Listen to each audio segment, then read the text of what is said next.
I'm Jim Benson, and you're listening to TV Time Machine. Like us on Facebook, follow us on Twitter, and visit our show archives at tvtimemachine.com. Today on the TV Time Machine, we are proud to welcome Wil Wheaton of the Wil Wheaton Project. Mr. Wheaton is an accomplished actor, having starred in the classic film Stand By Me, and is best known for playing the character Wesley Crusher on the classic TV series Star Trek: The Next Generation. Over the next segment, Wil Wheaton will talk about being the ambassador of fandom, as evidenced by his many appearances on The Big Bang Theory, and his new series celebrating the world of geekdom, which airs Tuesdays at 10 p.m. on Sci-Fi. Again, for those of you intrepid enough to stand by me, feel free to get back on gluten as we beam out of the past so we can materialize with a big bang in the present. Wil, thank you for coming on board the TV Time Machine. Thank you very much. It's bigger on the inside.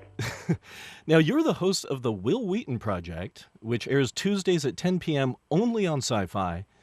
Now, tell us about the format of your show and what the Wil Wheaton Project is all about.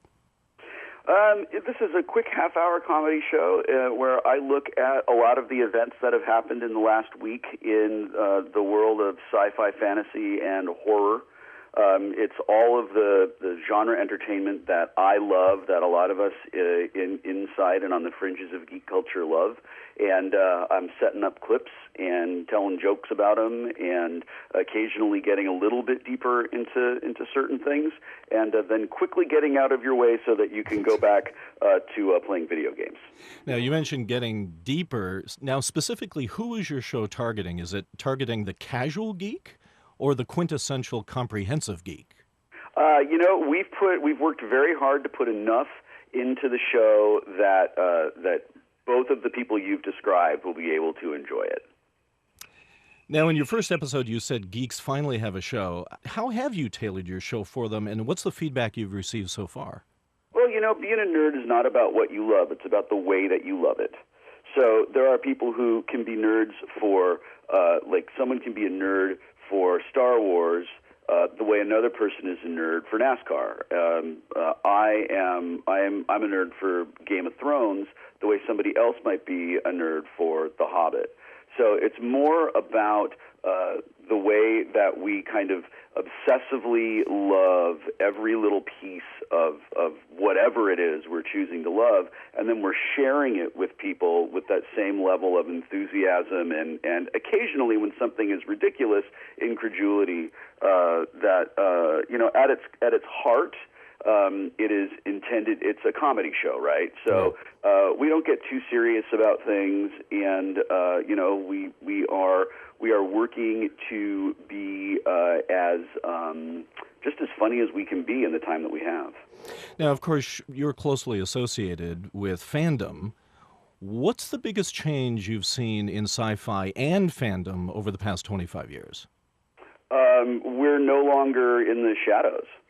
We have created a place for ourselves in the world. We have found that there are more of us than we ever thought possible. Right. And we have created these massive events where we get together and we cosplay and we have parties and we celebrate the things that we love. And then we who are creators, in addition to being fans, have convinced sort of the machine that we can make the things that we love, and there's a large enough audience out there that is going to come to it, that we can take the chance on making these things. And for that, I think we have to thank Peter Jackson, and we have to thank Joss Whedon, and we have to thank J.J. Abrams, who have really proved that the things that for a long time were just assumed to be narrowly targeted at people who self-identified as nerds is actually very broadly popular and accessible to a wide range of audience. Right, and also what's changed over the years, of course, is social media. Now, how important is social media to your show, and how do you envision your show will integrate both in the television world and the online world? Well, I think that nobody is doing social media and television better than At Midnight, and that show is basically about social media, and I love it. And I don't want to step on Chris's toes too much. One of the ways that we, I guess, engage with social media, I have had such an active presence on all of the social networks for so long, just by virtue of being a technology enthusiast and an early adopter. I've been able to share a lot of the creative process that goes into this show with people who follow me on Twitter and Tumblr and Google Plus and Facebook, and my own blog. So we can show people what's sort of going on and pull back the curtain a little bit. And because the show is filmed in front of a green screen, every Monday when we go to tape the show, I take a stupid picture of myself with my cell phone and hashtag it Photoshop Wil Wheaton, and then just let the internet go nuts. And it's been really fun and really silly, and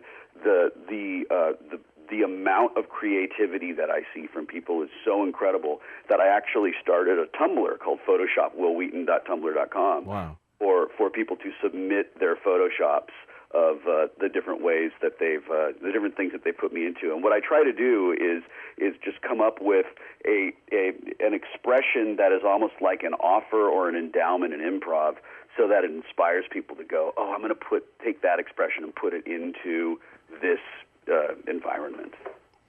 Now, with everyone's pop culture perspective so fragmented, is it tough to come up with a joke that most everyone can relate to? No, not really. I mean, we have experienced and really, really talented writers on the show, and there are jokes. We strike a balance of jokes that are the jokes that we think are broadly accessible, and then the jokes that we call the 5% jokes, that just 5% of the audience is going to get. And what's cool about those jokes is that the people who are getting them feel really empowered and excited because they get the joke, and the people who don't get it sort of know, oh, okay, that joke wasn't intended for me. And then this last week in the writer's room, one of my producers coined the term the Wil % joke, which is that joke that only I get. Very good. Hey, Wil, where can people find out more about yourself and the Wil Wheaton Project online? I'm online at wilwheaton.net. I'm at Wil W on Twitter, and the show's official webpage is sci-fi.com/Wil Wheaton. Great. Wil Wheaton, the host of the Wil Wheaton Project, which airs Tuesdays at 10 p.m. only on Sci-Fi. Wil, it's been a tremendous pleasure having you aboard the TV Time Machine. Feel free to join us again in the future or in the past. Thanks very much. I'll get out in the 60s so I can go watch Batman for the first time.